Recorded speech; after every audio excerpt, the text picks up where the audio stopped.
ततोऽक्षरं ब्रह्म भगवान् पुरुषोत्तमः जनो जानिदं सत्यं मुच्यते भवबंधनात्। कृपा करो मुझ ऊपरे सुख निधि सहजानंद। गुण तमारा गाववा बुद्धि आपजो सुख कंद। गुण तमारा गाववा बुद्धि आपजो सुख कंद। श्री स्वामिनारायण भगवाननी जय। अक्षर पुरुषोत्तम महाराजनी जय। गुणातीतानंद स्वामी महाराजनी जय। प्रमुख स्वामी महाराजनी जय। प्रगट गुरु हरि महंत स्वामी महाराजनी जय। सूरत अक्षरधाम महोत्सवनी जय। दरेक दिव्य हरिभक्तों ने भावथी पारायणना तृतीय दिनना जय स्वामी नारायण। छेल्ला 2 દિવસથી બ્રહ્મસ્વરૂપ યોગીજી મહારાજના જીવન પ્રસંગોનો આપણે આસ્વાદ માણી રહ્યા છીએ। આજે આપણે પારાયણના તૃતીય દિને એટલે છેલ્લા દિવસે બ્રહ્મસ્વરૂપ યોગીજી મહારાજના જીવન પ્રસંગોની વાતો કરવાના છીએ। ગઈકાલે બ્રહ્મસ્વરૂપ યોગીજી મહારાજના પ્રસંગો દ્વારા આપણે સમજવાનો પ્રયત્ન કર્યો કે ઠાકોરજી પ્રત્યેની પરાભક્તિ હોય। એ યોગીજી મહારાજને એ સાપ કરડ્યો, પરંતુ શાસ્ત્રીજી મહારાજે સ્વામિનારાયણ મહામંત્રની ધૂન દ્વારા એ અક્ષરદેરીનો કેવો પ્રતાપ કે સાપનું એ ઝેર પણ ઉતરી જાય છે। અને ખરેખર મંદિરની અંદર એ પોતે તન મનને એ ચૂરે ચૂરા કરીને શાસ્ત્રીજી મહારાજને એ યોગી બાપાએ રાજી કરેલા હતા। હવે સંવંત 1990ની સાલની અંદર ગોંડલ મંદિરનું ઘણું બધું કામ થઈ રહ્યું હતું। એ જ વર્ષે વૈશાખ સુદ દશમને દિવસ હવે શાસ્ત્રીજી મહારાજે શાસ્ત્રોક્ત વિધિપૂર્વક અક્ષર મંદિરમાં મૂર્તિ પ્રતિષ્ઠા કરી। હવે પછી તો મંદિરના ચોગાનની અંદર એક ભવ્ય સભાનું પણ આયોજન કરવામાં આવેલું। હવે એ વખતે હજારો હરિભક્તો ત્યાં બિરાજમાન હતા અને એ હાજરીની અંદર શાસ્ત્રીજી મહારાજે યોગીજી મહારાજને ગોંડલ અક્ષર મંદિરના એ મહંત બનાવ્યા અને એમને યોગીજી મહારાજના ગળામાં એ મહંતાઈનો હાર પણ પહેરાવે છે। અને આખી સભાએ એમને છે ને આનંદથી પાછા વધાવી પણ લીધા હતા, કારણ કે પોતે એવી સ્થિતિ એમને પ્રાપ્ત કરેલી હતી। હવે અક્ષર મંદિર અને અક્ષર દેરી એ તો યોગીજી મહારાજને અતિશય વહાલા, કારણ કે અક્ષર દેરીની અંદર પ્રદક્ષિણા કરતા પોતે થાકે જ નહીં। સવારે 3:30 વાગે ઉઠીને બોલો અક્ષર દેરીમાં કચરો વાળે, નાનામાં નાની સેવા કરે। દેરીમાં ચરણાવિંદની ચંદન હોય, પુષ્પ હોય, એની પૂજા પણ કરવાની, આરતી પણ કરવાની, હરિભક્તો આગળ દરરોજ સવારની કથા કરવાની। અને પાછી અક્ષર દેરીની અંદર યોગી બાપા કાયમ તે એક પાછી ધૂન કરાવે કે સાધુ વધે સત્સંગ વધે, સાધુ વધે સત્સંગ વધે।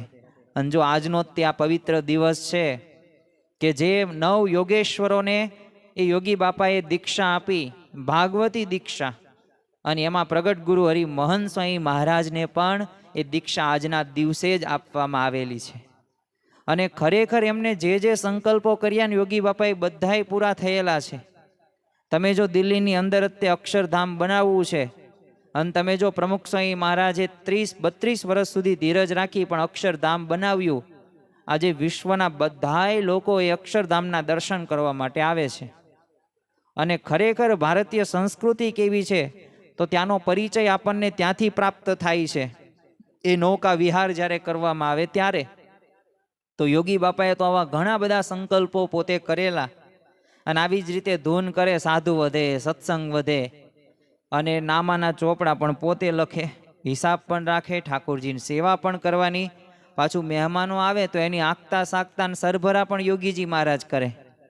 અને જેમ વધુ હરિભક્તો મંદિરમાં આવે ને એમ તો વધુ રાજી થાય। બોલો જમાડ્યા વગર તો એ કોઈને મંદિરમાં જવા જ ન દે, આ યોગીજી મહારાજની ભાવના હતી। હવે એ વખતે તેમની સાથે મદદમાં રાણા છે ને દાજી બાપુ પોતે કામ કરતા હતા। તો એક દિવસ છે ને દાજી બાપુને યોગીજી મહારાજનું આમ હિસાબ સંબંધી કંઈક કામ પડેલું, એટલે મંદિરમાં બધા કોઠારમાં આમ તેમ બધું જોયેલું, પણ યોગીજી મહારાજ કંઈ દેખાણા નહીં। એટલે એમને થયું કે યોગીજી મહારાજ તો છે ને દેરીમાં અથવા ઠાકોરજી પાસે હશે, તો એમ ધારીને પોતે ત્યાં જાય છે। તો યોગીજી મહારાજ ત્યાં પણ દેખાતા નથી। તો બધે ખોળતા ખોળતા રસોડે ગયા અને યોગીજી મહારાજ પોતે એકલા બેઠા બેઠા પોતે રસોઈ કરતા હતા। હવે વિચાર તો કરો કે ગોંડલ એ અક્ષર મંદિરના મહંત હોવા છતાં પણ નાનામાં નાની સેવા કરતા.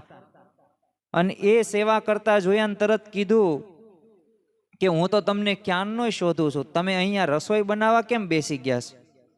અને ક્યાં છે બીજા ભંડારી સાધુ? તે યોગીજી મહારાજ કે આજે જો ભંડારી સાધુ છે ને માંદા છે, અને મહારાજની દયાથી આજે છે ને આ સેવાનો લાભ મને મળી ગયો છે. અને ઘણા વખતથી મને થતું કે ઠાકોરજીને થાળ કરીને જમાડું, તો આજે જો આ લાભ મને પ્રાપ્ત થઈ ગયો. જો આપણને આવી સેવા મળે ને તો આપણે તો ભાગ્ય ન માનીએ. આપણે તો તરત શું બોલીએ કે એ પકડાવી દીધું, એ ચીંધી દીધું, જો છટકી ગયા. આપણી પાસે આવા વિચારો શબ્દો છે, પણ જો યોગીજી મહારાજને પાસે કેવા શબ્દો છે કે આવો લાભ મને ક્યાંથી મળે. અને આવા મહિમાના શબ્દો સાંભળીને દાજી બાબુ તો પોતે ડઘાઈ જાય છે. અને તરત તપાસ કરી તો ખબર પડી ગઈ કે કોઈ સાધુ માંદા નહોતા, ખાલી આળસ ચડેલી હતી. અને ભંડારી સાધુ ત્યાં આમ તેમ આંટા જ મારતા હતા. અને તેમણે સાધુઓને ઠપકો આપ્યો અને કીધું કે યોગીજી મહારાજ 24 કલાક સેવા કરે છે, તો પણ એમની આગળ રસોડે તેમ કેમ સેવા કરાવો છો? અને પછી તો બધા સાધુઓને ત્યાં મોકલે પણ છે. પછી યોગીજી મહારાજ એ લઈને દાજી બાપુ કોઠારમાં હિસાબનું કામ પોતે એ કરવા ગયા. પણ કહેવાનું શું, અક્ષર મંદિરના મહંત હોવા છતાં પણ એ નિર્માનીપણે દાસ ભાવે નાનામાં નાની સેવા એ યોગીજી મહારાજ કરતા. ગુરુ ભક્તિની અંદર પણ યોગી બાપાનો પ્રથમ નંબર આવે. તમે જો યોગીજી મહારાજ રોજ એક જ વખત પોતે જમે અને દર ત્રીજા દિવસે નિર્જળા ઉપવાસ કરવાના. અને ઉપવાસ કરીને પણ ઉનાળામાં તાપમાં તો પાછે માથે પોટલા લઈને ગામો ગામ તો શાસ્ત્રીજી મહારાજ સાથે ફરવાનું જ. તે આખો દિવસ સેવા કરવાની. એટલે જો એ સેવાના લીધે છે ને એમને સારણ ગાંઠ થઈ ગઈ. હવે સંવત 1993 સાલની અંદર રાજકોટમાં છે ને એક અંગ્રેજ ડૉક્ટર એસપી નોલને બતાવ્યું. તે એમણે કીધેલું કે સ્વામીજી તમારે છે ને ઓપરેશન આ સારણ ગાંઠનું કરાવવું પડશે. એટલે શાસ્ત્રીજી મહારાજની આજ્ઞા પ્રમાણે રાજકોટ હોસ્પિટલમાં જે હીરજીભાઈએ જુદો રૂમ રખાવીને યોગીજી મહારાજને દાખલ કર્યા. હવે એ વખતે શાસ્ત્રીજી મહારાજ ગોંડલમાં દવા કરાવતા હતા અને તેઓ પણ આગલે દિવસે રાજકોટ આવી ગયા. હવે માક્ષર મહિનાની કડકડતી ટાઢ. શાસ્ત્રીજી મહારાજ તો વહેલા ઉઠીને પોતે નાહી ધોઈને પરવારી લીધું, માથે પાગ મૂકીને પોતે જલ્દીથી હોસ્પિટલમાં પધાર્યા. અને શાસ્ત્રીજી મહારાજ જેવા હોસ્પિટલમાં દાખલ થયા અને એ જ સમયે 2 સેવકો યોગીજી મહારાજને સ્ટ્રેચરમાં સુવાડીને ઓપરેશન થિયેટરમાં લઈ જતા હતા. અને શાસ્ત્રીજી મહારાજને જોઈને તો યોગીજી મહારાજ આનંદિત થઈ જાય છે અને 2 હાથ ઊંચા કરીને બોલો સૂતા સૂતા પોતે પ્રણામ કરે છે. અને શાસ્ત્રીજી મહારાજે ત્યારે આશીર્વાદ પણ આપે છે. અને યોગીજી મહારાજને પછી તો ક્લોરોફોર્મ આપીને ડૉક્ટરે કુશળતાપૂર્વક ઓપરેશન સારણગાંઠનું કર્યું અને સફળતાપૂર્વક પૂરું પણ થયું. એટલે સ્વામીશ્રીને અંદર સ્ટ્રેચરમાં સુવાડીને તેમના રૂમમાં લઈ ગયા. તો યોગીજી મહારાજની રૂમમાં છે ને એક ટેબલ ઉપર હરિકૃષ્ણ મહારાજની મૂર્તિ પધરાવેલી અને ચારેય કોર આમ બધા હરિભક્તો નીચે બેસી ગયેલા અને પલંગની સામે આમ ખુરશીમાં શાસ્ત્રીજી મહારાજ બેઠા બેઠા માળા ફેરવે. તો 2 કલાક પછી ક્લોરોફોર્મની અસર ઉતરી એટલે યોગીજી મહારાજને માથું ફેરવ્યું, આંખ ઉગાડી અને સામે શાસ્ત્રીજી મહારાજને તો મંદ મંદ હસતા જોયા. એટલે તરત જ હાથ જોડ્યા અને બેઠેલા જે બાજુમાં બેઠા હતા ને હરિભક્ત એને પૂછ્યું શાસ્ત્રીજી મહારાજને દૂધ પાયું? હવે આ સાંભળીને બધા હરિભક્તો ઓલા અંગ્રેજ જે ડૉક્ટર હતા એસપી નોલ એ તો પોતે આશ્ચર્યચકિત થઈ જાય છે. અને એમને થયું કે આ સાધુ કાંઈ બેભાન નહોતા, આ તો યોગી પુરુષ તો દિવ્ય સમાધિમાં હોવા જોઈએ, તો જ જાગ્રત થતા ગુરુને સાંભારે. કારણ કે એ વખતે જો ગોંડલમાં યોગીજી મહારાજ શાસ્ત્રીજી મહારાજની સેવામાં હતા અને રોજ એમને છે ને દવા સાથે દૂધ પાતા હતા. એટલે અહીંયા એમને સાંભળી આવ્યું. તો જો કેવી એકતા, કેવી ગુરુ ભક્તિ, એ ગુરુ પ્રત્યેનું જોડાણ આપણને સ્પષ્ટ દેખાય આવે છે. 2007ની સાલની અંદર તે શાસ્ત્રીજી મહારાજે જ્યારે માંદગી ગ્રહણ કરીને ત્યારે એમણે કીધેલું કે જો મેં ગઢડાની મૂર્તિઓની છે ને આરતી કરીશ અને હવે એની પ્રતિષ્ઠા છે ને યોગીજી મહારાજ કરશે અને મારામાં અને યોગીમાં છે ને એ કંઈ રોમનોય ફેર નથી અને હું તે યોગી અને યોગી તે હું. જો આ શાસ્ત્રીજી મહારાજના છેલ્લા શબ્દો હતા. અને વૈશાખ સુદ ચોથને એ દિવસે તેઓ અંતર્ધાન થયા અને બીજા જ દિવસે એમના ભૌતિક દેહને અગ્નિ સંસ્કાર કરવામાં આવે છે. એટલે બધા હરિભક્તો તો દુઃખી થઈ જાય છે, શોકમાં પોતે મગ્ન થઈ જાય છે.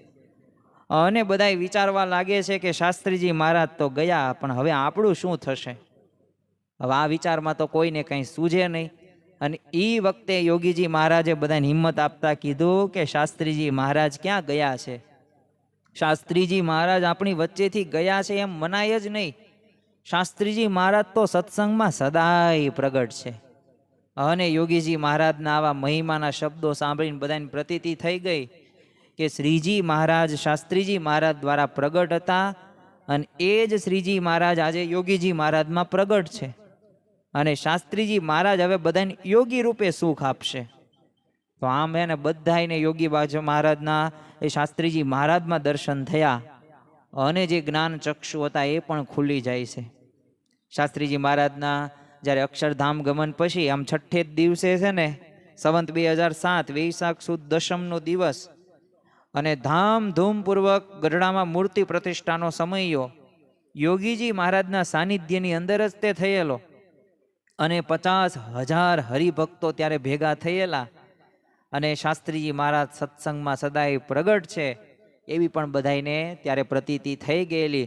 આમ તો વિરોધીઓના તો મન અશાંત થઈ ગયા.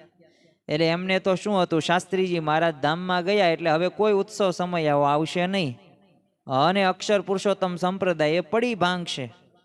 પરંતુ ગઢડાના માતે તમે જો યોગીજી મહારાજનો પ્રતાપ જોઈને બધા અંજાઈ જાય છે. ચારેય કોર અક્ષર પુરુષોત્તમ મહારાજનો એ જય જયકાર થઈ જાય છે. અને ખરેખર એ કાર્યનો પ્રારંભ શરૂ થયો. એ યોગીજી મહારાજે બધાના હૃદયની અંદર પણ સ્થાન લઈ લીધું. અને ખરેખર એમના જીવનની અંદર એ આપણને એ ગુણો આના આધારે પણ ખબર પડી જાય કે આપણને આ ગુણાતીત ગુરુ પરંપરા મળી છે એ સાચી છે, આ સિદ્ધાંત મળ્યો છે તે સાચો છે. જો યોગી બાપા એ પોતે ગુરુ પદે આવ્યા પછી શાંતિથી બેસી નથી રહ્યા. તેઓએ ઘણી બધી પ્રવૃત્તિઓ કરી છે, ઘણું બધું કાર્ય સેવા કરી છે, ને એના જ લીધે અત્યારે આપણે મીઠા ફળો ખાઈએ છીએ. એ જુઓ કે આજે કળિયુગની અંદર, આધુનિક સમયની અંદર આપણે ઘણી બધી ટેકનોલોજીઓની શોધ કરી, પરંતુ શાંતિ આપણને પ્રાપ્ત નથી થતી. પરંતુ યોગીજી મહારાજે શાંતિ માટે, પ્રશ્નોના સમાધાન માટે, તમે જો યુવક મંડળ હોય, બાળ સભા હોય, સત્સંગ સભા હોય, એની શરૂઆત કરી છે. તમે જો અઠવાડિકા સત્સંગ સભાની જે પ્રવૃત્તિ રહી ને, એ યોગીજી મહારાજે તો ઘણા સમયથી આમ શરૂ તો કરી જ દીધી હતી. પણ સ્વામીશ્રી જ્યારે શાસ્ત્રીજી મહારાજના અંતર્ધાન થઈ ગયા ને, પછી આ પ્રવૃત્તિને બહુ વેગ મળ્યો, અને ધીરે ધીરે ધીરે યુવક મંડળની શરૂઆત થઈ.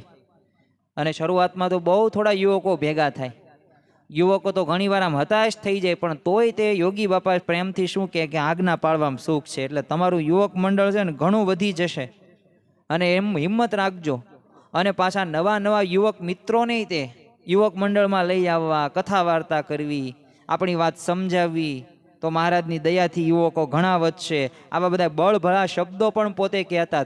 કોઈક ઠેકાણે યુવક મંડળ બંધ પડી ગયું હોય ને, તો ફરીથી બોલો ચાલુ કરાવે. અને આમ યોગીજી મહારાજ જે ગામમાં કે શહેરમાં જાય ત્યાં યુવક મંડળો સ્થાપે જ તે. અને એની પાછી નોંધાઈ રાખે, નિયમિત પત્રોય લખીને બળ આપે. પાછું જોતામાં ભારતની અંદર ઘણા બધા યુવક મંડળો યોગી બાપાએ શરૂ કરી દીધેલા. હવે નાના બાળકોને સત્સંગનું જ્ઞાન મળે એ માટે તો બાળ મંડળોની પણ એ યોગી બાપાએ સ્થાપના કરી છે. અને યોગીજી મહારાજ તો ઘણી વાર કહેતા, જે આપણે પણ સાંભળેલું છે, કે 25,000 રૂપિયા મળતા હોય ને તો પણ તે જતા કરીને યુવક મંડળની, સત્સંગ મંડળની સભામાં જવું. અને આપણે એકલા દરેકને ઘેરે મળવા ન જઈએ, પણ સત્સંગ સભામાં જઈએ ને તો એક સાથે દરેક હરિભક્તના દર્શન થઈ જાય. એટલે દરેક યુવકને મળાય, તેમજ જ્ઞાન શીખવા મળે. સભામાં શ્રીજી મહારાજ, ગુણાતીતાનંદ સ્વામી, શાસ્ત્રીજી મહારાજ દિવ્ય રૂપે વિરાજમાન હોય, માટે સત્સંગ સભા તો ચૂકવી નહીં અને નહીં જ તે. તો જો યોગીજી મહારાજ યુવકોની દરેક પ્રવૃત્તિમાં રસ લે. પ્રવચનો, યોગના આસનો, બેન્ડ, સંવાદ, રાસ, ભજનો, કીર્તનો, બધાય તે જે રજૂ કરે ને ધ્યાનપૂર્વક નિહાળે, આશીર્વાદ આપે.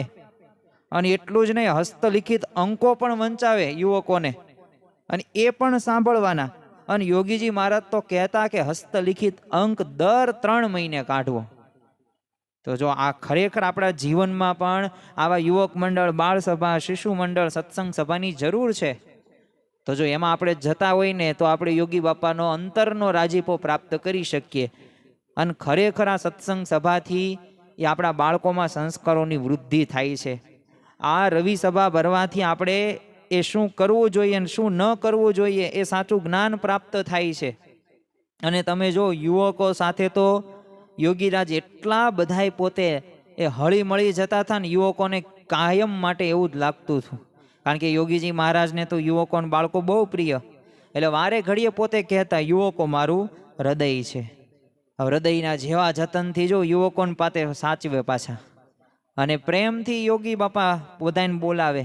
એમની વાતોય રસપૂર્વક બધા યુવકો સાંભળે, અને એમને માથે ને ગળે ને હાથે ને એવી રીતના માળા હાથે ફેરવે, અને ગળામાં હાથ નાખીને કંઠી પહેરી છે કે નહીં ને એ પાછું જોઈ લેવાનું.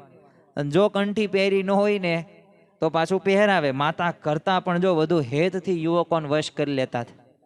તો આ યોગી બાપા હતા. યોગીજી મહારાજ ઉનાળાની તે અને દિવાળીની જે રજાઓ હોય તો એમાં રજાઓમાં યુવકો અને બાળકો પોતાની સાથે ગામડે એમને ફેરવે, અને વચનામૃતને વાતું, કીર્તનો, ચેષ્ટાના પદો આ બધું મુખપાઠ કરાવે. હવે બે બાજુ બે યુવકોને હાથ પકડે, પોતે ચાલે, અને કે દો બાજુ દો યુવક, મધ્ય યોગી યુવક હે.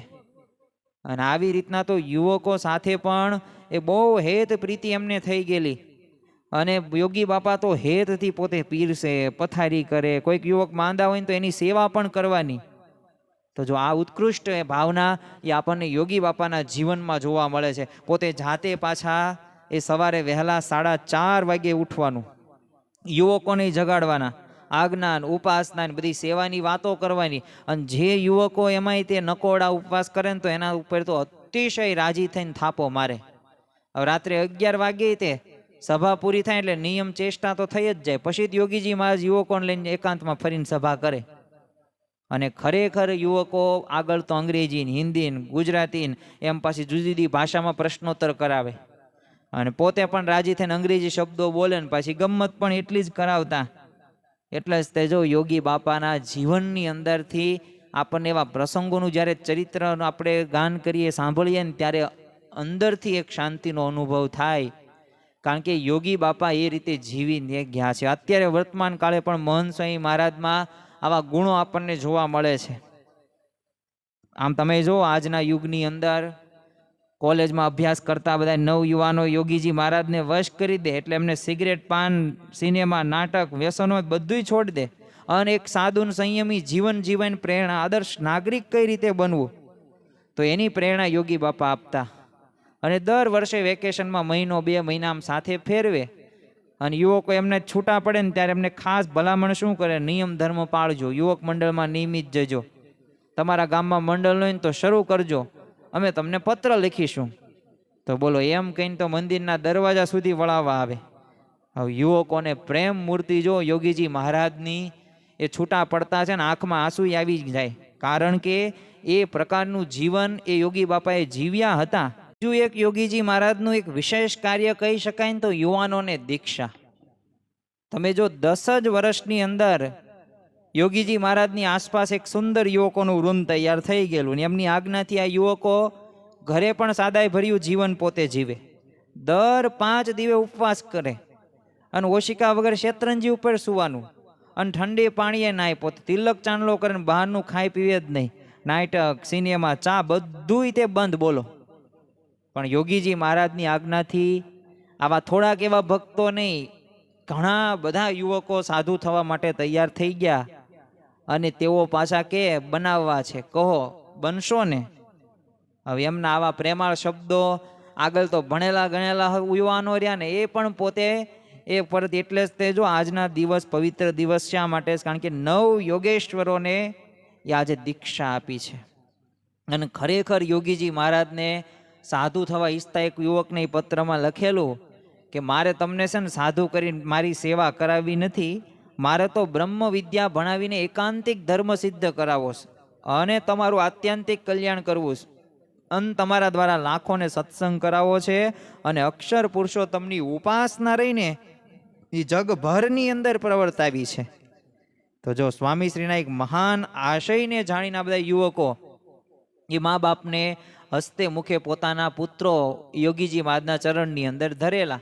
કોલેજ કે યુનિવર્સિટીનું તે ઉચ્ચ શિક્ષણ પામેલા યુવાનોનું મોટું વૃંદ હતું, સાધુ થવા મોટે પોતે તલસી ગયું હતું. અને સંવંત એ 2017 વૈશાખ વદ 12નો દિવસ અને યોગીજી મહારાજના એ 70મા જયંતિ દિને ગઢપુર મંદિરના જ્યારે શિખરો પર સોનાના કળશોની સ્થાપના થઈને સાથે સાથે એ જ દિવસે યોગીજી મહારાજે 51 યુવાનોને ભાગવતી દીક્ષા આપીને સાધુ બનાવેલા અને સત્સંગમાં સોનાનો કળશ ચડાવેલો.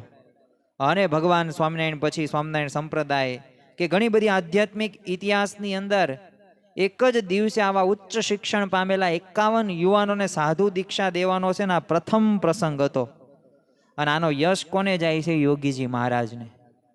કારણ કે ખરેખર આ સુવર્ણ અક્ષરે આ ઇતિહાસ લખાઈ ગયો ને આપણે એમની વાતો પણ સાંભળીએ. તમે જો પછી તો દર વર્ષે ઘણા બધા યુવાનો દેશ કે વિદેશ કે આફ્રિકા હોય, અમેરિકા હોય, ત્યાંથી આવતા. શા માટે? સાધુ થવા માટે. અને સત્સંગમાં પ્રચારમાં એક મહાન ભરતી આવી અને આ યુવાન સંત મંડળ દેશ વિદેશની અંદર સંપ્રદાયનો પ્રચાર કરવા લાગ્યા. અને એમને યોગીજી મહારાજના જો મહાન સેવા કાર્યમાં પોતાની જાતને જોડી દીધી. તો એમ આપણે પણ આપણા જીવનની અંદર આવી રીતે સમજણથી જો આગળ વધીએ ને તો લાભ થાય. ખરેખર યોગીજી મહારાજના કાર્યો સામે જોઈએ ને તો પણ આપણને ખ્યાલ આવે કેટલું બધું કાર્ય યોગી બાપાએ કરેલું છે. કારણ કે સ્વામિનારાયણ સંપ્રદાયમાં એક વિસ્તાર માટે છે ને યોગીજી મહારાજે કમર કસેલી. રાત દિવસ જોયા વગર ગામડે ગામડે વિચરણ યોગી બાપાએ કર્યું. દીવો ત્યાં દાંતણ નહીં અને દાંતણ ત્યાં દીવો નહીં. તમે જો જ્યાં જ્યાં યોગીજી મહારાજનું સન્માન થાય ને, એ વર્તમાન ધરાવનાર મુમુક્ષોની ભીડ થાય ને, એ ઉત્સવો સમયાની પરંપરા ચાલે ને, એ પ્રકારનું કાર્ય છે ને યોગી બાપાએ શરૂ કરેલું હતું. અને એક જ તે એમનો વિચાર હતો કે આ અક્ષર પુરુષોત્તમ સિદ્ધાંત રહ્યો ને એ બધાયને કેવો છે, બધાયનું આત્યંતિક કલ્યાણ કરવું છે. તમે જો સત્સંગ સમુદાય વધવા લાગ્યો એટલે યોગીજી મહારાજે ગામડે ગામડે સત્સંગ મંડળો સ્થાપ્યા. પત્ર વ્યવહાર દ્વારા ઘણા બધાને માર્ગદર્શન મળે એવી બધી વ્યવસ્થા કરી આપી. 2 વખત અખિલ ભારતીય યાત્રા ટ્રેન કાઢી અને સંતાઓ અને હરિભક્તોને યાત્રા કરાવી, તીર્થો પાવન કર્યા. તો ઘણા બધા મુમુક્ષોને જો સત્સંગમાં ખેંચેલા અને હરિભક્તોને આજ્ઞા કરીને, સરકારના ભલામણ કરીને એ છપૈયા સ્વામિનારાયણ નામનું રેલવે સ્ટેશન હતું ને એ પણ શરૂ કરાવ્યું. તો જો યોગીજી મહારાજનું છપૈયામાં ભવ્ય સ્વાગત થયું. પણ સ્વામીશ્રીના અદ્ભુત એ કાર્યથી પ્રેરાઈને બધા હરિભક્તોને સંવંત 2012ના વૈશાખ વદ 12 હવે યોગીજી મહારાજની એ 65મી જન્મ જયંતિ સારંગપુરમાં ઉજવેલી. તો 1 લાખ હરિભક્તોએ ભેગા થઈને યોગીજી મહારાજના યશો ગાન ગાયેલા. શાસ્ત્રીજી મહારાજના સંકલ્પ પ્રમાણે તે યોગીજી મહારાજે સંવંત 2018માં મુંબઈમાં મોટું એક હરિમંદિર અક્ષર ભુવન પણ કરેલું. અને એ જ વર્ષે વૈશાખ સુદ 7 અમદાવાદ શાહીબાગમાં 3 શિખરનું ભવ્ય મંદિર કરીને મૂર્તિ પ્રતિષ્ઠા કરેલી. અરે મેહળાવ ગામની અંદર તે પોતાના ગુરુ શાસ્ત્રીજી મહારાજના જન્મસ્થાન ઉપર સુંદર મંદિર કરાવેલું અને એમાં મૂર્તિ પ્રતિષ્ઠા કરી અને ગુરુ શાસ્ત્રીજી મહારાજની આરસની પ્રતિમા પણ ત્યાં પધરાવેલી છે. આવા 1-2 કાર્યો નહીં, સંવંત 2021ની સાલ આવીને ત્યારે શાસ્ત્રીજી મહારાજને પ્રગટ થયાના 100 વર્ષ થયેલા. તો યોગીજી મહારાજની 74 વર્ષની વૃદ્ધ અવસ્થા, હવે અસ્વસ્થ નાજુક તબિયત છતાં પણ આ ઉત્સવ માટે છે ને શિયાળાની કડકડતી ટાઢમાં એ 38 દિવસમાં 82 ગામડામાં પધરામણીઓ કરીને લાખો રૂપિયાની સેવા ભેગી કરેલી. હવે આટલું કષ્ટ એમને પોતાના ગુરુ એ શાસ્ત્રીજી મહારાજની જન્મ શતાબ્દી ઉજવવા બેઠેલું અને દેહની પરવા કર્યા વગરે તે એ વસંત પંચમીના દિવસે શાસ્ત્રીજી મહારાજની જન્મ જયંતિનો ઉત્સવ અટલાદરામાં ઉજવેલો. અને આ ભવ્ય સમયની અંદર 1-2 હજાર કે 1-2 નહીં પણ 1.5 લાખ હરિભક્તોએ એ ગુરુ મહવ્યા એને ત્યારે સમજાવેલો.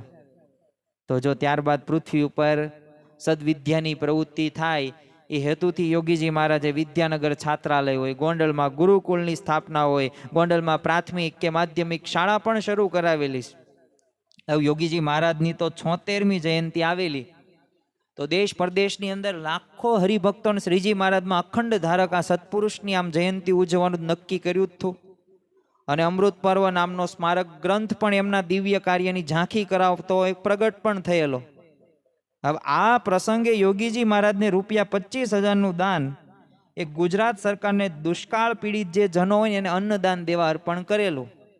તો ગોંડલમાં તો આ મહોત્સવમાં 2 લાખ હરિભક્તોને એમના ગુણોનું ગાન કરેલું. અને જે દુનિયાભરના તે હરિભક્તો હતા એમને પણ યશોગાન ગાયેલા. ખરેખર અનાદિ અક્ષર બ્રહ્મ ગુણાતીતાનંદ સ્વામીનું જન્મસ્થાન એટલે ભાદરા નામનું ગામ. અને હરિભક્તોએ જાતે બોલો શ્રમ યજ્ઞ કરી એ ગુણાતીત નગર સ્ટેશન બોલો બંધાવેલ. સંવંત 2025માં તે એ વૈશાખ સુદ છઠના દિવસે ગુણાતીત નગરની અંદર એ સ્વામીના જન્મસ્થાન ઉપર એક ભવ્ય મંદિર કરીને છે ને ધામ ધામીન મુક્તની મૂર્તિઓ પધરાવેલી.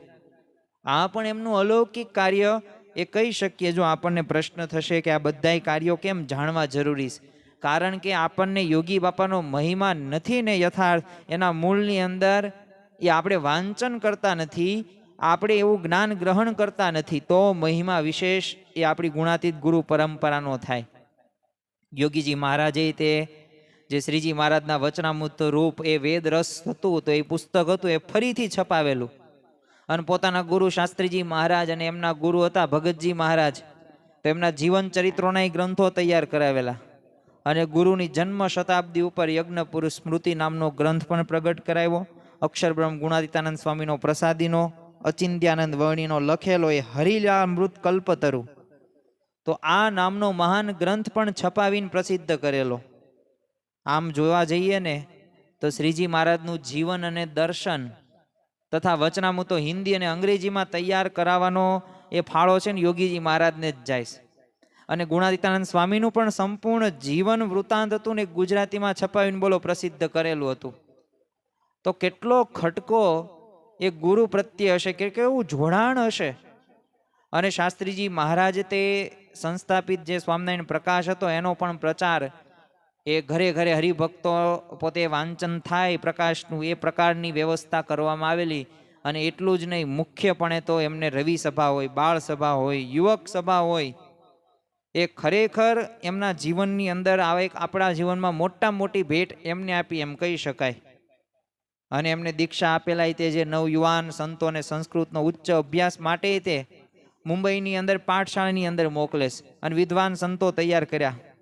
અને તમે જો આશીર્વાદ અને પ્રેરણાથી ઘણા બધા સંતો એ સંસ્કૃતના શાસ્ત્રી હોય કે આચાર્યો હોય એ થયા છે. અને કેટલાક સંતો તો ભારત સરકારની એ શિષ્યવૃત્તિ મેળવીને બોલો વાચસ્પતિ PhD થયેલા છે. આ બધાના કરતા યોગીજી મહારાજ હતા. 2-5 મિનિટ સુધી આપણે આજે વાતો કરી. જો આજે પારાયણનો તૃતીય દિવસ છેલ્લો દિવસ છે, તો આજે બ્રહ્મ સ્વરૂપ યોગીજી મહારાજના આપણે એવા અલ્પ એવા પ્રસંગો લેવી છીએ કે જેના આધારે આપણને ખ્યાલ આવે કે યોગીજી મહારાજ જે આપણને મળ્યા છે ને એ ખરેખર અદ્ભુત અલૌકિક આપણને પ્રાપ્તિ થઈ છે. બાકી તમે જુઓ કે એમના દિવસ પસાર થાય, પરંતુ આવા ભગવાનને સંતનો આપણને યોગ થયો તો એ મોટામાં મોટું કામ થાય. તમે જો સેંકડો મંદિરો હરિમંદિરો કર્યા, પારાયણો હોય, જ્ઞાન શિબિરો હોય, બહુ લાભ આપ્યો અને નવા સત્સંગીઓએ કર્યા અને વિકાસ પણ કર્યો. પણ યોગીજી મહારાજની મહત્તા એ હતી કે જેને જુદા જુદા દરેક ધર્મના આચાર્યો મહંતોને એમને આદર હતો. એટલે યોગીજી મહારાજ પાસે આશીર્વાદ લેવા અને માર્ગદર્શન લેવા માટે પધારતા તે. અને એમને એવું પણ કહેવું હતું કે યોગીજી મહારાજ સૌના છે અને યોગીજી કાંઈ સ્વામિનારાયણ સંપ્રદાયના નથી, પરંતુ સમગ્ર વિશ્વના છે. તો જો આનું કારણ શું? યોગીજી મહારાજ સૌને આદર આપે, સર્વ ધર્મ પ્રત્યે સંભાવ રાખે, કોઈની નિંદા તો ક્યારેય નહીં કરવાની, કોઈની કરવા દેવાની નહીં. અરે આપણા દેશમાં ને આફ્રિકામાં તો યોગીજી મહારાજ કેટલી વખત શીખોના ગુરુદ્વારમાં, જૈનના દેરાસરમાં, ચર્ચમાં, ઘણા બધા ધર્માશ્રયની અંદર વિના સંકોચે ગયા છે. તો જો દરેક ધર્મ પ્રત્યેનો એ પોતાનો આદર રહ્યો ને એ વ્યક્ત કરે છે. યોગીજી મહારાજે તમે જો લાખો પરધર્મીઓને સ્વામિનારાયણના આશ્રિત બનાવ્યા છે. ગમે તે ધર્મ કે પંથનો માણસ હોય, પણ જો એમના સંપર્કમાં આવે એટલે નમી જ પડે, સત્સંગી થઈ જાય. જૈન, શીખ કે પારસી કે આફ્રિકન, નેટિવો, યુરોપિયન ગમે તેનો હોય, પણ એક ખાલી ભાષાના શબ્દો સાંભળે અને એમનું વ્યક્તિત્વ પોતે મહાન બની જાય છે. પણ જો એ ભગવાનને સંતની દ્રષ્ટિ આપણા ઉપર પડવી પડે. જો આપણને સારા વિચારો આવે છે ને એના ઉપર કામ થાય છે ને, એ પણ એમાં ભગવાનનો આપણે આભાર માનવાનો છે. આજે તમે જો ઘણા લોક પુરુષો સ્વધર્મના ભોગે પોતાના નિયમોમાં ઘણી બધી છૂટછાટ લેશે અને પોતે કાર્ય કરતા હોય, પણ જો સફળતા નથી મળતી અને શોભતું પણ નથી. જો સફળતા મળે તો ટકાવ ન હોય. પણ જો યોગીજી મહારાજે તો સ્પષ્ટ પ્રકારે સ્ત્રી ધનનો ત્યાગ એ અણિશુદ્ધ તે સાચવ્યા છે. શ્રીજી મહારાજની તમે જો નાનામાં નાની આજ્ઞાનું યથાર્થ પાલન કર્યું છે, છતાંય અદ્ભુત કાર્ય કરી બતાવ્યું પણ છે.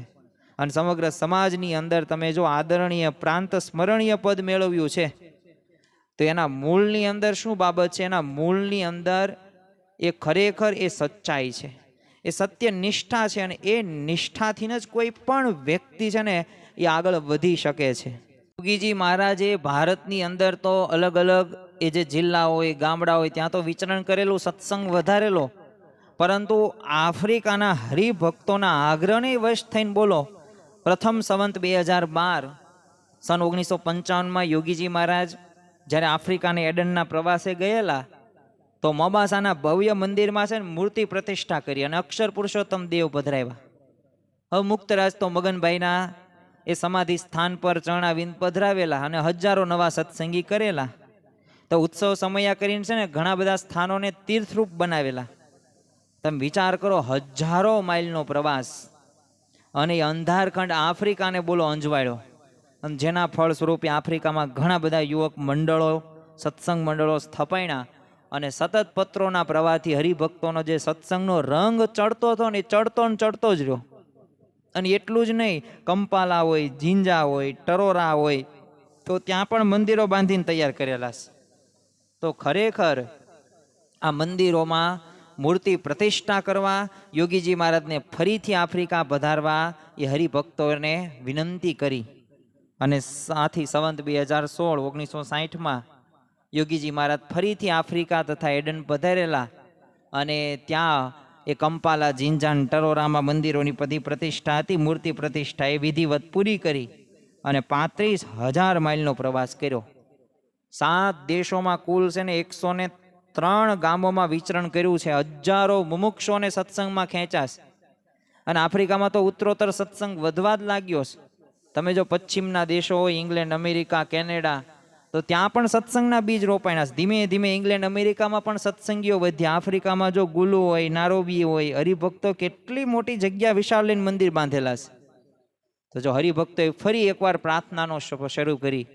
ભક્ત વત્સલ ગુરુ હરિએ નાજુક અને ના તંદુરસ્ત તબિયત હોવા છતાં પણ જો વિનંતી સ્વીકારી અને ત્રીજી વખત એ આફ્રિકા જવા એ ત્યારે કબૂલ્યું. અને સંવત 2026 1970 ત્રીજી વિદેશ યાત્રાએ નીકળેલા. હવે નાયરોબીના રાજમાર્ગ ઉપર તે બંધાવેલ જે મંદિરમાં મૂર્તિ પ્રતિષ્ઠા કરી અને છેલ્લી વાર હરિભક્તોને એ અઢળક આધ્યાત્મિક એક શોક એ યોગી બાપાએ આપેલું. હવે લંડનમાં તે હરિભક્તોએ મંદિર માટે ખ્રિસ્તી દેવળ ખરીદેલું અને એનું મંદિરમાં રૂપાંતરણ કરેલું. તો લંડનમાં બધા મંદિરમાં મૂર્તિ પ્રતિષ્ઠા કરવા પધારવા આમંત્રણ આપ્યું ને ત્યારે બધા લંડનમાં વસતા ઘણા બધા હજારો સત્સંગીઓના એ ભાવને વશ થઈને બોલો લંડન પણ પોતે યોગીજી મહારાજ જાય છે. અને લંડનના બધા રાજમાર્ગ ઉપર સરઘાસા કરે, પોલીસ બેન્ડ વાજતે ગાજતે બધું સામૈયુંનું આયોજન કરેલું. અને લંડનના મધ્ય ભાગ જે ઇગ્ઝિટન હતું ત્યાં આવેલા પ્રતિષ્ઠા, ત્યાં ઘણા બધા પરદેશીઓ સત્સંગ તરફ વળેલા. અને લંડનની જે થેમ્સ નદી હતી તો ત્યાંય ઠાકોરજીને સ્નાન કરાવીને સમયો કરેલો. તો જો આમ થેમ્સ નદીનો ગંગા જેવી પવિત્ર કરેલી અને 2 મહિના ઇંગ્લેન્ડમાં સત્સંગ પ્રચારનું કાર્ય કર્યું અને પોતે ભારત પાછા પધારે છે અને 4 સંતોને અમેરિકાના સત્સંગ પ્રચાર કરવા મોકલે પણ છે. તો જો આ ગુણાતીત ગુરુ પરંપરાની એક વિશિષ્ટતા છે કે નહીં જાત કે જ્ઞાતિ કંઈ વસ્તુ નહીં સ્થાન, તમે પુરુષ હોય કે સ્ત્રી હોય બધાએ મોક્ષના અધિકારી છો. પણ એક વાત યાદ રાખવી, દેહોયમ સાધનમ મુક્તેન ભોગ માત્ર સાધનમ નશ્વરશ્રાય વારંવારમ ન લભ્યતે. આ મનુષ્ય દેહ પ્રાપ્ત થયો એ ભોગ વિલાસ માટે નથી. ભગવાન અને સંતની જેટલી સેવા થાય ને એટલી કરી લેવી જોઈએ, કારણ કે કાલ શું થશે ખબર પણ નહીં પડે. તમે જો 5 મહિના સુધી આફ્રિકા વિલાયતના આ બધા હરિભક્તોને સુખ આપીને યોગીજી મહારાજ જ્યારે ભારત પાછા પધરેલા, તો ત્યારે ભારતમાં અંગ્રેજી ને બધી હિન્દી ને મરાઠી ને ગુજરાતી ને આ બધા અખબારો હતા, એમના કાર્યની બધી પ્રશંસા થયેલી અને ઠેર ઠેર એમના યશોગાન ગવાયેલા. મુંબઈમાં તે એશિયાના સૌથી એક મહાન સભાગૃહ છે એ ષણમુખાનંદ હોલ, તો ત્યાં યોગીજી મહારાજનું જાહેર સન્માન કરવામાં આવેલું. તેમને માનપત્ર અપાયું અને એ વખતે સ્વામી છે ને ચિન્મયાનંદ સ્વામી એ વાત કરેલી કે આપણા યુવાનો જ્યારે છે ને પાશ્ચાત્ય સંસ્કૃતિનું અનુકરણ કરી રહ્યા છે ને, ત્યારે આ સંત પુરુષે કેવળ ધર્મના પ્રચાર માટે આટલી વૃદ્ધ વયે વિલાયત સુધી પ્રવાસ ખેડ્યો અને સૌને નીતિ ધર્મના સંસ્કાર આપ્યા છે, અને એ ખરેખર પ્રશંસનીય વાત છે. અને એ જ રીતે વડોદરામાં પણ યોગીજી મહારાજનું જાહેર સન્માન થયેલું. ગુજરાત રાજ્યના તે પાટનગર અમદાવાદ, અત્યારે ગાંધીનગર છે, પણ યોગીજી મહારાજને શહેરમાં રાજમાર્ગો ઉપર સરઘસા કારે લઈને જઈને છે ને ધામધૂમથી આમ સન્માન એ કરવાનું આયોજન કરેલું. એવું 1 માઇલ લાંબો સરઘસના કેન્દ્ર હતો અને યોગીજી મહારાજના દર્શન કરવા માટે 5 થી 6 લાખ એ લોકોની મેંદની બોલો ઉમટી થયેલી. હવે એ વખતે અમદાવાદના ટાગોર હોલ ખાતે ગુજરાત રાજ્યના મુખ્ય પ્રધાન હતા શ્રી હિતેન્દ્રભાઈ દેસાઈ અને એમના અન્ય જે મંત્રીઓ હતા, તો એ બધાએ તે વિવિધ ધર્મના મહંતોએ ભેગા મળીને બોલો યોગીજી મહારાજનું ત્યારે અભિવાદન કરેલું. અને આ પ્રસંગે મુખ્ય પ્રધાન હતા શ્રી હિતેન્દ્રભાઈ દેસાઈએ કીધેલું કે યોગીજી મહારાજનું સન્માન છે ને ભારતીય સંસ્કૃતિના સાચા સનાતનીનું સન્માન છે, અને યોગીજી મહારાજનું સન્માન એ સમગ્ર માનવ જાતના ઉદ્ધારકનું સન્માન છે. અને આજે ભારતમાં અને પરદેશમાં જે અશાંતિના બનાવો બને છે, તે સર્વે અશાંતિ ટાળનારા એવા શાંતિદા સંત તરીકે આપણે યોગીજી મહારાજનું સન્માન કરીએ છીએ. તો જો આ જ પ્રમાણે લીંબડી હોય, ગઢડા હોય, એ પછી ભાવનગર હોય, અમરેલી હોય, ગોંડલ હોય, તો ત્યાં પણ બધા સ્થળોમાં આવી જ રીતે સન્માન થયેલું હતું યોગીજી મહારાજનું. આટલામાં તે એ સન્માનો વચ્ચે પણ યોગીજી મહારાજ જો એમની ગુરુ ભક્તિ, જે કર્તવ્ય ક્યારેય ભૂલ્યા નથી. અરે એમના છેલ્લા પ્રવાસ દરમિયાન તો સારંગપુરમાં શાસ્ત્રીજી મહારાજના સંકલ્પ પ્રમાણે એક તૈયાર કરાવેલા જે સોનાના સિંહાસન હતા ને, તો એ ઠાકોરજીની આરતી ઉતારી. ભાવનગરમાં તો મુશળધાર વરસાદમાં પણ યોગીજી મહારાજે રોકાઈને બોલો મંદિરનું ખાતમુહૂર્ત કરેલું. અને એ જ પ્રમાણે એ મહુવામાં પણ શાસ્ત્રીજી મહારાજના ગુરુ ભગતજી મહારાજના જન્મસ્થાન ઉપર એ મંદિરની પ્રતિષ્ઠા કરેલી. અને તમે જુઓ કે મહારાજના એ જન્મસ્થાન ઉપર પણ તૈયાર કરાવેલ મંદિરમાં એ મૂર્તિ પ્રતિષ્ઠા કરીને ભારતના રાજપુરુષો, કેળવણીકારો, સામાજિક કાર્યકરો, અરે વિવિધ ધર્મના મહંતો, ઉદ્યોગપતિઓ, ડોક્ટરો, દેશ સેવકો, બધાય ક્ષેત્રમાં એ લોકોએ યોગીજી મહારાજના આ કાર્યની એ પ્રશંસા કરેલી. ગોંડલમાં તે છેલ્લા 3 મહિના સ્થિર રહ્યા, તો ગોંડલમાં શરદ પૂર્ણિમાના સમયે દિવસે અક્ષરદેરીની પાછળ આ આરસના સુંદર સિંહાસન ઉપર છે ને ગુરુ શાસ્ત્રીજી મહારાજની એક સુંદર એક આરસની પ્રતિમા એક વિધિપૂર્વક એક પ્રતિષ્ઠા કરી. તો ગોંડલમાં રહીને બધાને સંકલ્પો પૂરા કર્યા. તો દરેક હરિભક્તને છે ને ગોંડલ બોલાવીને સુખ આપે, નાના મોટા ઉત્સવો કરીને બધાને સ્મૃતિ આપે. અને એકાએક એમને માંદગી એ યોગી બાપાએ એ ગ્રહણ કરી અને એમની એ અકળ લીલા કોઈ કળી શક્યું નહીં.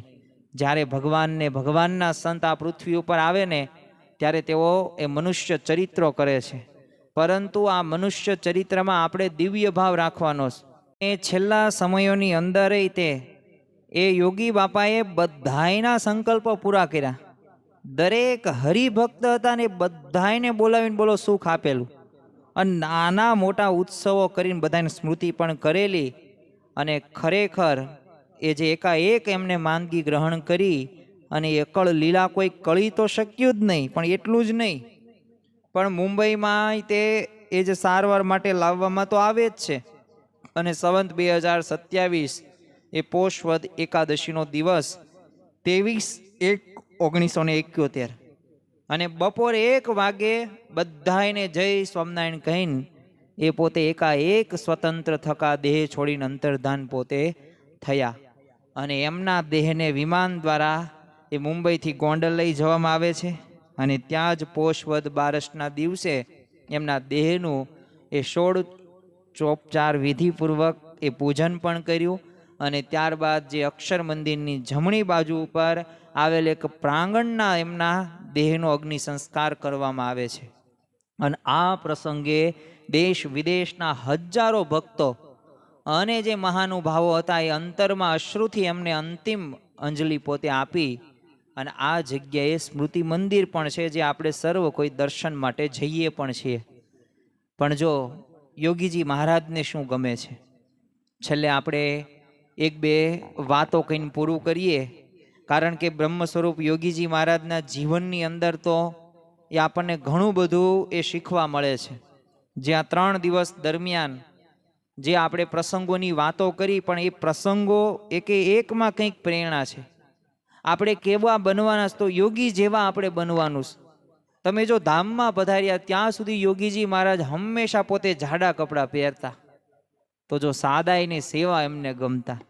જમવાનું પણ સાદું, જમતી વખતે બધું લાકડાના પત્તરમાં ભેગું કરવાનું, અંદર પાણી નાખીને જમવાનું. સારી રસોઈ કે બોલો મીઠાઈ પણ બની હોય ને તો એ દિવસે ઉપવાસ કરે. પણ મોઢું તો કેવું સદાય હસતું જ રાખવાનું. નાના મોટા બધાને બોલાવવાનું, સૌની ખબર પૂછવાની, સૌની સાથે વાતો કરવાની, આશીર્વાદ આપવાના. અને દરેકના દુઃખ દૂર કરવા માટે પાછું મહારાજને પ્રાર્થના તો કરવાની જ તે. અને પાછું સ્વામિનારાયણનું ભજન તો માળા તો પાછું અખંડ ચાલુ જ હોય. તો જો યોગીજી મહારાજને નાના બાળકો બહુ ગમતા. બાળકોને આમ હેતથી પાસે બોલાવે, પાસે બેસાડીને ધૂન પણ બોલાવે કે સ્વામી અને નારાયણ, અક્ષર અને પુરુષોત્તમ, આત્મા અને પરમાત્મા, બ્રહ્મ અને પરબ્રહ્મ. અને યોગીજી મહારાજ તો બાળકોને ભેગા કરીને ભજનોય બોલાવે, કીર્તનો સ્વામીની વાતોય શીખવે. અને શ્રીજી મહારાજને ગુણાતીતાનંદ સ્વામીની વાતો કરે. હવે ભગતજી મહારાજ, શાસ્ત્રીજી મહારાજ, એ બધા પ્રસંગોય કહેવાના. અને પૂજાના આરતી કરતાંય શીખવાનું. પાછો પ્રસાદ પણ યોગી બાપા આપતા. હવે યોગીજી મહારાજનો આદેશ કે દરેક યુવકે છે ને વહેલા ઉઠી જવું અને ઉઠીને સ્વામિનારાયણનું સ્મરણ કરવાનું, નાહી ધોઈને પૂજા કરીને પછી ઠાકોરજીને દંડવટ કરવાનું અને શિક્ષાપત્રીને 5 શ્લોક વાંચવાના અને પૂજા કરીને છે ને નિશાળનું લેશન કરવાનું. નિશાળમાં ભણતા વિદ્યાર્થીઓને રોજ 4 કલાક વાંચવું, કોલેજમાં ભણતા હોય તો રોજ 8 કલાક વાંચવું, વડીલોને માન આપવું, મા બાપને પગે લાગવા. ખરેખર જો આ યોગીજી મહારાજને ગમતું. એમાં 3 દિવસ દરમિયાન આપણે સર્વ કોઈએ પ્રસંગો તો મેં અહીંયા રજૂઆત કરી, પરંતુ આપણા સર્વ કોઈના જીવનની અંદર આ આપણે લાવવાનું છે, આ શીખવાનું છે. જેમ યોગીજી મહારાજ જે આપણને કહેતા, આજ્ઞા કરતા, જો નિશાળમાં, કોલેજમાં તિલક ચાંદલો કરીને જવું, રોજ મંદિર જવું, બાળ મંડળ હોય, યુવક મંડળ હોય, સભામાં નિયમિત જવું, વચનામૃત હોય, સ્વામીની વાતો હોય, કીર્તનો મોઢે કરવા. અરે ખરેખર દૂધ પાણી ગળીને પીવું, ચોરી કરવી નહીં, એકાદશીનો ઉપવાસ કરવો, કોઈની વસ્તુ લેવી નહીં અને કોઈની નીચે પડેલી વસ્તુ ઉપાડવી પણ નહીં. અને વ્યસન તો બીડી કે સિગરેટ એ તો પીવું જ નહીં, ખોટું નહીં બોલવાનું. અને યોગી બાપા ઘણી વખત એવી પણ આજ્ઞા કરતા કે નાટક સિનેમા પણ જોવા નહીં, હોટલની કે બજારની પણ વસ્તુ ખાવી નહીં. તો જો આવા બધાય તે આજ્ઞાનું આપણે જો પાલન કરીએ ને તો યોગી બાપાને અતિશય ગમે. અને ખરેખર યોગી બાપા જેમ કહેતા, ભગવાન ભજી લેવા હાલતા ચાલતા ખાતા પીતા સર્વે ક્રિયામાં. તો આ આપણે આપણા જીવનની અંદર રાખવાનું છે. અને બીજું કે નાને સે હો નાના રહીએ, જેસી નાની દૂબ, ઘાસ ફીસ સબ ઉડ ગયા, દૂબ ખૂબ કી ખૂબ. યોગી બાપા કહેતા કે પાણીના પૂરમાં છે ને એ અટટ ઉભેલા આંકડાના ઝાડ છે ને તણાઈ જાય, પણ નાની ધ્રો હોય ને વાંકી નમી જાય તો તેના પરથી ઘણું બધું પાણી ફરે ને તોય કાંઈ ન થાય. એમ આપણે છે ને માન રાખીને અરંડ થઈને ફરીએ ને તો સત્સંગમાં દેશકાળ લાગે, પણ નિર્માની થઈને નીચામાં નીચી સેવા કરીએ ને તો દેહાભિમાન ન આવે ને સત્સંગમાં ટકી રહેવાય. તો આપણા જીવનની અંદર આપણાએ આ જ વાત સમજવાની છે. અને છેલ્લે આપણને સૌથી મોટો જો આપણને ભેટ આપી હોય ને યોગીજી મહારાજે, તો એ પ્રમુખ સ્વામી મહારાજની. એ સંવંત 2006માં એ અમદાવાદમાં બ્રહ્મ સ્વરૂપ શાસ્ત્રીજી મહારાજે પોતાના સ્થાને શાસ્ત્રી નારાયણ સ્વરૂપ દાસજીની, એ તમે જો બોચાસણ વાસી અક્ષર પુરુષોત્તમ સંસ્થાના પ્રમુખ પદે નિમણૂક તો કરીને ચાદર તો ઓઢાડી અને બધાએ હરિભક્તોને શાસ્ત્રી આ નારાયણ સ્વરૂપ દાસની આજ્ઞામાં રહેવાની આજ્ઞા કરેલી. હવે એ વખતે એમની ઉંમર ખાલી 28 વર્ષની હતી.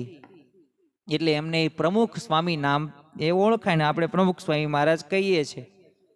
પરંતુ આ પ્રસંગની નોંધ યોગીજી મહારાજે એમની ડાયરીમાં શું કરી છે, આપણે એનું વાંચન કરીએ કે સ્વામીએ દ્રષ્ટિ કરી મારે એમને જ સંસ્થાના પ્રમુખ કરવા છે. તો જો તે અમદાવાદમાં કર્યા તે પછી હું પાસે બેઠો હતો. સ્વામી મને કે તમો તેમના પર હાથ મૂકો, તમારા જેવા ગુણ આવે. તે મેં હાથ મૂક્યો એટલે સ્વામીએ કીધું કે આપે હાથ મૂક્યો તે મારો હાથ પણ તેમાં આવી ગયો. આમ સ્વામીએ હાથ મુકાવ્યો અને સ્વામી ખૂબ રાજી થયા. અને ત્યારથી પ્રમુખ સ્વામી મહારાજે યોગીજી મહારાજની આજ્ઞા પ્રમાણે તમે વિચાર કરો કે આ સંસ્થા રાત દિવસ સંપ્રદાયની સેવા કરી છે. અને પ્રમુખ સ્વામી મહારાજની એ 48મી જન્મ જયંતિ પણ મુંબઈમાં સૌ સંતો હરિભક્તોએ ઉજવેલી. અને ત્યારે યોગીજી મહારાજે કીધું કે શાસ્ત્રી મહારાજની એમના ઉપર નાનપણથી જ દ્રષ્ટિ પડી ગઈ, એમને પ્રમુખ તરીકે નિમ્યા અને કેવો સત્સંગ વધાર્યો, કેવા સાધુ કર્યા. સૌએ પ્રમુખ સ્વામીના આજ્ઞામાં રહેવું. પ્રમુખ સ્વામી તો શાસ્ત્રીજી મહારાજનું સ્વરૂપ છે, એમાં રોમનો ફેર નથી, એવો દિવ્ય ભાવ રાખો. અને આપણે તો 700 સાધુ કરવા છે, તે પ્રમુખ સ્વામી દ્વારા થશે. અને આવી આગમ વાણી યોગીજી મહારાજે પહેલેથી જ પ્રમુખ સ્વામી મહારાજ માટે ઉચ્ચારી હતી. અને છેલ્લી માંદગી દરમિયાન તે યોગીજી મહારાજ આપણને કહેતા ગયા કે પ્રમુખ સ્વામી મારું સર્વસ્વ છે, તમને સૌને હવે એમના દ્વારા સુખ પણ મળશે. અને ખરેખર યોગીજી મહારાજના અનુગામી તરીકે પ્રમુખ સ્વામી મહારાજે 95 વર્ષની વય સુધી બધાયને દિવ્ય છત્ર આપ્યું. આજે આપણા એ સૌના ગુરુહરિ બ્રહ્મ સ્વરૂપ પ્રમુખ સ્વામી મહારાજના તે અનુગામી પ્રગટ ગુરુહરિ મહંત સ્વામી મહારાજ છે. ખરેખર આપણે એમને પ્રસન્ન કરીને એ શ્રીજી મહારાજની પ્રસન્નતાનો અનુભવ કરી શકીએ છીએ. પણ યોગી બાપા કહેતા કે 3 વસ્તુ રહીને નિત્ય છે, ધામ, ધામી અને મુક્ત. અને શ્રીજી મહારાજ પરબ્રહ્મ પુરુષોત્તમ છે, સર્વે અવતારના અવતારી છે, કર્તા છે, સાકાર છે, સર્વોપરી છે અને પ્રગટ છે. અને ગુણાતીતાનંદ સ્વામી અનાદિ મૂળ અક્ષર મૂર્તિ છે, શ્રીજી મહારાજને રહેવાનું ધામ છે અને પ્રગટ સત્પુરુષનું એ જ મોક્ષનું દ્વાર છે. તો આવી દ્રઢતા સાથે આપણે જીવન જીવવાનું છે, સત્સંગ કરવાનો છે. તો આજના દિવસે આપણે મહારાજ સ્વામીના ચરણોમાં પ્રાર્થના કરીએ કે આ 3 દિવસ દરમિયાન જે આપણે બ્રહ્મ સ્વરૂપ યોગીજી મહારાજના જીવન પ્રસંગોનું આચમન કર્યું, તો આ બધાય પ્રસંગો આપણા જીવનની અંદર પણ આવી પરિસ્થિતિઓ આવે ત્યારે આપણે યોગી જેવા બનવાનું છે, યોગીજી મહારાજ જેવા બનવાનું છે. તો ખાસ આજના દિવસે આપણે મહારાજ સ્વામીના ચરણોમાં પ્રાર્થના કરીએ કે તન મન ધન થી તો અમે તમારા લીધે સુખી જ છીએ, પણ અમે તમે જે રીતે વર્ત્યા, તમે જે એકાંતિક રીતે સ્થિતિ પ્રાપ્ત કરી શક્યા, તો એવી અમે પણ સર્વ કોઈ એકાંતિક સ્થિતિ પ્રાપ્ત કરીને તમને રાજી કરી શકીએ. એ જ આજના દિવસે પ્રાર્થના. શ્રી સ્વામિનારાયણ ભગવાનની જય. સ્વામિનારાયણે નારાયણે નારાયણે, સ્વામિનારાયણે નારાયણે નારાયણે, સ્વામિનારાયણે સ્વામિનારાયણે, સ્વામિનારાયણે સ્વામિનારાયણે, સ્વામિનારાયણે નારાયણે નારાયણે, સ્વામિનારાયણે નારાયણે નારાયણે. શ્રી સ્વામિનારાયણ ભગવાનની જય.